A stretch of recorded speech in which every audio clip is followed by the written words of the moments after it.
Bonjour à tous et bienvenue dans la dernière vidéo sur le troisième trimestre de ma grossesse. Je suis en train de me voir à la caméra là et je me dis que si vous avez enchaîné premier, deuxième, troisième trimestre, vous devez voir l'évolution de ma tête, de mon corps, de ce ventre énorme.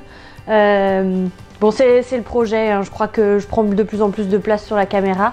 Finalement, je suis bien contente qu'il n'y ait pas 12 trimestres parce que sinon, ça aurait été compliqué. Bref, sans transition. Donc j'ai reçu quelques questions, je vais essayer d'y répondre le plus brièvement possible. L'idée c'est pas de vous faire une vidéo qui dure 35 minutes, on n'en a rien à faire, hein. On va essayer d'aller à l'essentiel. Voilà. Alors, et je me suis dit que surtout c'était hyper important de vous faire cette vidéo à une semaine de l'arrivée de la petite. Après, ça allait être un petit peu plus compliqué. Et comme je compte vous faire une autre vidéo, vous savez, pour vous présenter un petit peu les essentiels bébés, ce dont je me sers, etc. Pour faire une petite comparaison avec ce qu'on avait dit la dernière fois. Et il fallait absolument que je fasse cette vidéo là, maintenant, tout de suite. Alors vous allez me dire, mais comment elle sait qu'elle arrive exactement la semaine prochaine? Je n'en ai pas parlé du tout sur les réseaux sociaux, mais on sait, nous, la date à laquelle le bébé va arriver parce que je vais subir une césarienne. Chose que je vis très très bien d'ailleurs. Souvent, on me dit, ah là là, mais... mais mes amis, mes proches, etc. On m'a dit, mais ça va, tu le vis bien, etc. Oui, très très bien même. Je pense que j'ai été préparée depuis un petit moment. En fait, notre fille, elle est en siège depuis le début. Alors dans un siège un petit peu étonnant, je pense qu'elle fait sa yogi, son acrobate, parce qu'elle a un pied sous les fesses, un pied à côté de la tête, les bras en l'air, elle regarde là-haut, enfin, elle fait un peu ce qu'elle veut. Elle veut pas se retourner, donc du coup, voilà, j'ai dû faire une radio de mon bassin qui, malgré sa grande taille, en fait n'est pas suffisamment large pour faire passer la tête du bébé. Donc du coup on sait la date et je sais quand est-ce que je vais accoucher. Donc à une semaine, voilà, je me suis dit après ça va être un peu compliqué parce que je pense que je vais avoir besoin d'ajustement et que j'aurai vraiment moins de temps pour moi. Donc par rapport à cette césarienne, est-ce que j'ai eu une préparation supplémentaire ou quoi que ce soit? En fait, j'ai juste eu quelques rendez-vous supplémentaires à la maternité pour que on nous explique exactement ce qui allait se passer. Donc j'ai la chance d'accoucher au Bluet, qui est quand même une très très bonne maternité et dans laquelle on est vraiment bien suivi. Donc j'ai eu beaucoup de rendez-vous, donc de classes préparatoires. Une classe préparatoire en plus justement pour nous expliquer un petit peu comment ça se passait, comment ça se déroulait exactement la césarienne. Donc Alex sera présent avec moi dans la salle d'opération. Ça c'est à la discrétion après des parents, mais moi j'avais vraiment envie qu'ils me laissent pas toute seule. On va nous laisser le bébé normalement, enfin si tout va bien, en peau à peau à peu près pendant 10-15 minutes. Et après, comme c'est des salles où il fait assez froid, on emmène le bébé, il part avec le papa, il reste à peu près pendant 2 heures le temps que on fasse sortir le placenta, qu'on recouse tout ça et que moi je parte en salle de réveil. Et après je pourrai les rejoindre dans la chambre. J'ai pas d'appréhension particulière par rapport à l'opération en elle-même, je suis plutôt sereine. Après bien sûr je pense que comme toute future maman, je me pose plein de questions, je me dis est-ce que ça va bien se passer, est-ce que je vais bien savoir m'en occuper, etc. Mais je pense que ça c'est légitime et que finalement on apprend un petit peu sur le tas, il n'y a pas de manuel de la maman parfaite. Voilà pour ce qui est de l'opération. Les sacs sont prêts. J'ai tout ce qu'il faut dedans. En fait, la maternité en général nous donne une petite liste exhaustive de ce qu'il faut penser à prendre. Donc j'ai simplement suivi et puis Alex fera des allers-retours au fur et à mesure si jamais on a oublié des choses ou si jamais il y a besoin de faire des lessives, etc. Voilà. Par quelle question je vais commencer? Déjà, quels ont été les symptômes de ce troisième trimestre? Alors écoutez, en fait, moi j'ai l'impression qu'elle est montée crescendo cette grossesse, que finalement le premier trimestre je l'ai pas si mal vécu que ça avec le recul. Que le deuxième trimestre, bon, ça avait été quand même le début de certaines complications parce que j'avais des contractions un peu plus répétées, que j'avais mal dans les ligaments, etc. Là, le troisième trimestre, franchement j'ai été gâtée par la rétention d'eau. J'en ai partout, littéralement partout. Mes pieds, mes chevilles, mes jambes, mon visage, mes mains, tout a tendance à surgonfler. J'ai même tendance à faire des œdèmes, donc c'est un petit peu compliqué à gérer parce que ça fait mal en fait. Et malgré toutes les bonnes indications que je reçois, mettre les jambes en l'air, mettre du frais sur les jambes, etc. Surtout avec la canicule, c'est pas hyper simple à gérer. On a pendant un petit moment soupçonné des signes de pré-éclampsie parce qu'il y avait quand même des œdèmes assez importants. Encore une fois, j'ai eu la chance de bien être suivie et mon simple message en fait avec cette vidéo aussi, c'est de s'écouter. Si vous sentez qu'il y a quelque chose qui est pas normal, qui vous fait mal, qui est inconfortable, etc. Parfois, on a tendance à se dire non, mais ça va passer, etc. Il faut savoir s'écouter aussi et de se dire bon ben non, là je vais quand même faire checker. Donc nous, on est parti faire checker quand même 2 ou 3 fois et en fait, on a bien fait. On nous a toujours dit c'est bien. Il faut qu'il y ait un suivi médical derrière. C'est quand même une responsabilité. Il y a quand même un bébé à l'intérieur. Alors elle vit sa plus grande vie, hein. Elle est bien, c'est juste moi qui suis un petit peu, je suis fatiguée et je comprends maintenant pourquoi on dit que le dernier mois est vraiment le plus long, les dernières semaines encore plus, surtout quand il fait 37 degrés, je ne vous le cache pas, ça c'est clair.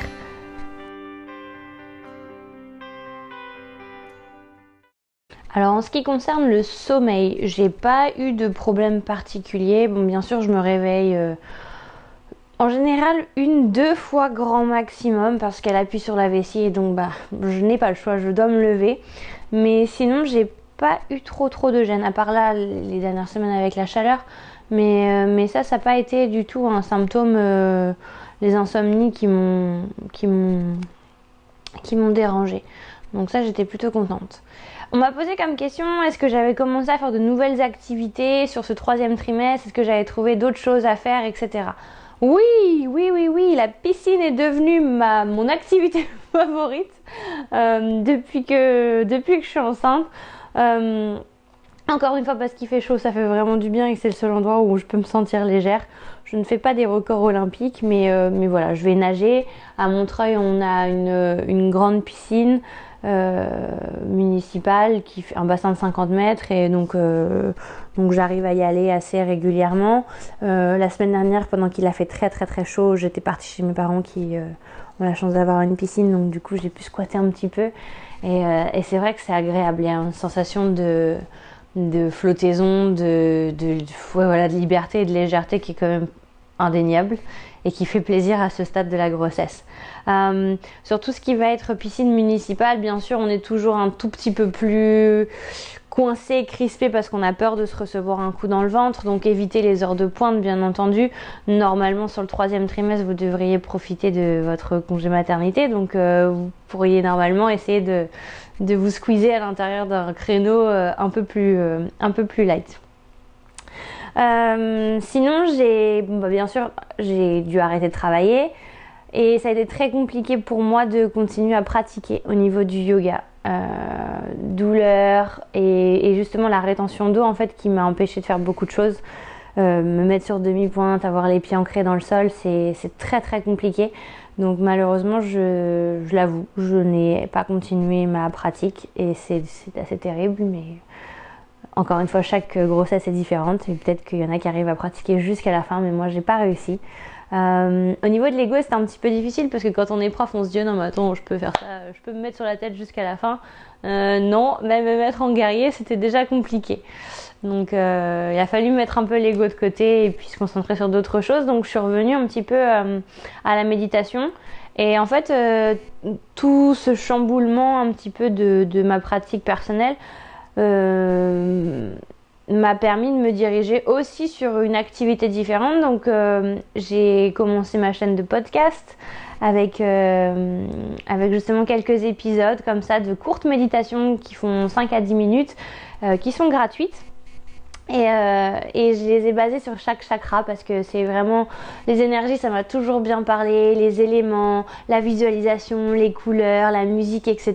J'ai essayé de mélanger tout ça et de créer quelque chose de facile à faire, accessible à tout le monde et disponible n'importe quand en fait.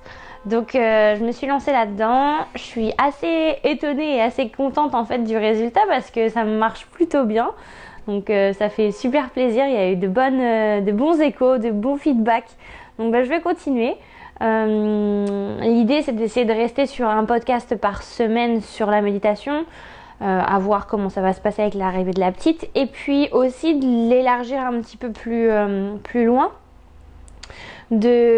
Comme j'évolue dans le milieu du bien-être, je me suis dit que ce serait intéressant de pouvoir avoir l'avis d'autres gens, l'expérience d'autres gens sur des sujets qui peuvent toucher tout le monde finalement.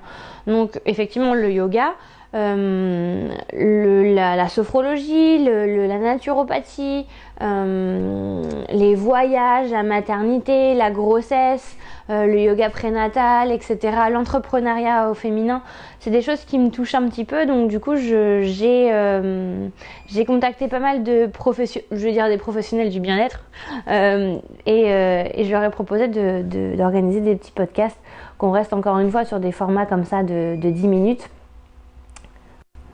La Bible, c'est ma machine à laver, vous inquiétez pas. Les affaires reprennent, c'est dur. Donc ça va se mettre en route tout doucement à partir du mois de juillet. Je pense que ça, je resterai sur un podcast par mois. Encore une fois, c'est gratuit, c'est disponible sur plusieurs plateformes. Voilà, donc j'essaie de me diversifier un petit peu et puis je reprendrai tranquillement les cours après début octobre, à la fin de mon congé maternité. Voilà.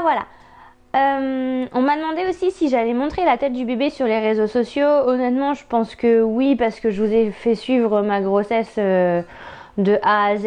On en a discuté avec Alex. On n'a pas de problème avec ça. Donc, on est bien sûr tout à fait conscient de tout ce qui peut se passer sur les internets de nos jours, etc. Mais bon, après... l'idée c'est que ça reste mon Instagram aussi, mais que voilà, que la petite participe. Elle fait partie de l'aventure, elle fait partie de tout ça, elle fait partie de ma vie, elle va faire partie de ma vie. Donc pour moi, j'ai pas de souci à vous montrer son visage.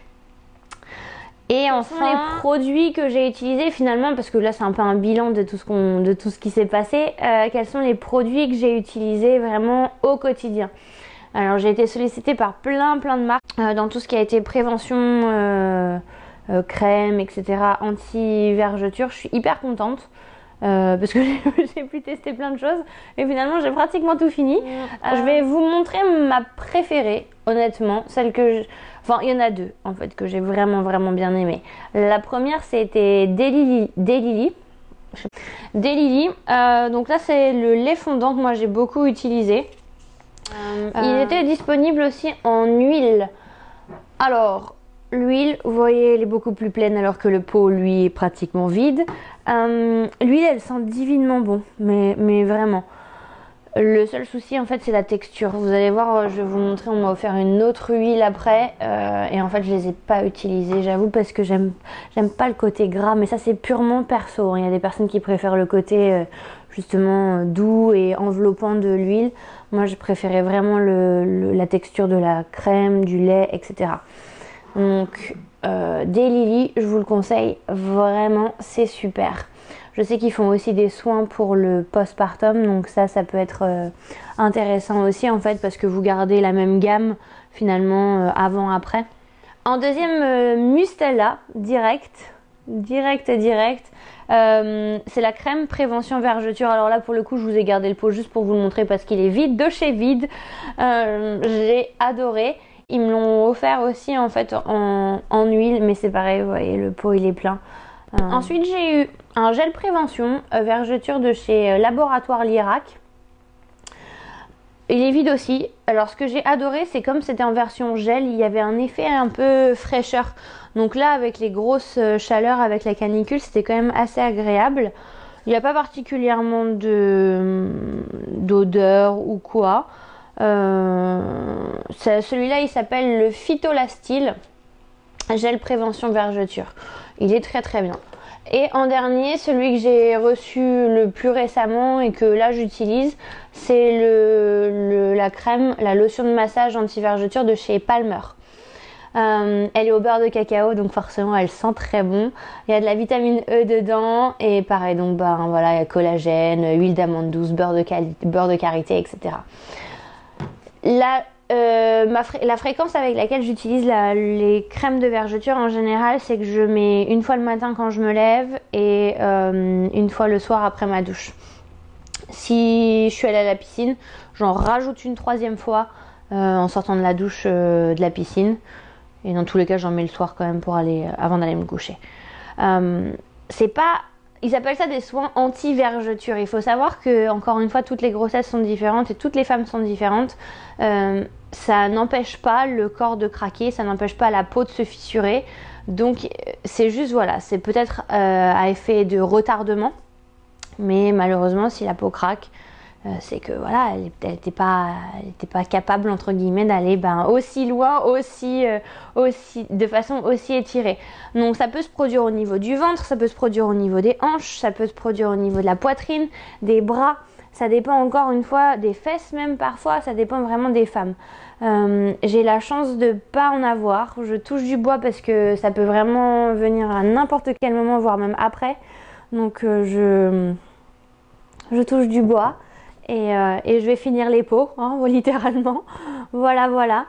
Et écoutez, je crois que c'est tout ce que vous m'avez dit. Je ne vais pas vous en dire trop par rapport à une nouvelle fois l'aménagement de la chambre et tout, parce que je vous avais montré un petit peu sur la dernière vidéo comme on avait fait, mais là j'ai vraiment envie de me concentrer sur un article complet sur l'arrivée de la petite et du coup vous montrer ce que j'utilise au quotidien. Et j'espère que ça vous a fait plaisir. En tout cas, merci d'avoir suivi toute cette aventure avec moi. Et maintenant il n'y a plus qu'à, et j'ai envie de dire que la prochaine vidéo, je ne serai plus toute seule. Donc voilà, n'hésitez pas à me suivre sur les réseaux sociaux, Instagram, sur le blog, même sur Facebook. N'hésitez pas à me poser toutes les questions nécessaires, je réponds toujours au maximum, le plus vite possible, j'essaye. Mais en tout cas, ça me fait toujours très plaisir d'interagir avec vous. N'hésitez pas non plus à vous abonner à la newsletter dans laquelle je vous donne des informations, les petites news, la sortie des podcasts avec les liens directs. Comme ça, vous n'avez plus qu'à cliquer, à brancher vos écouteurs et à fermer vos yeux tranquillement pour la méditation. Et puis, je vous dis à très bientôt et merci encore de votre fidélité. Au revoir.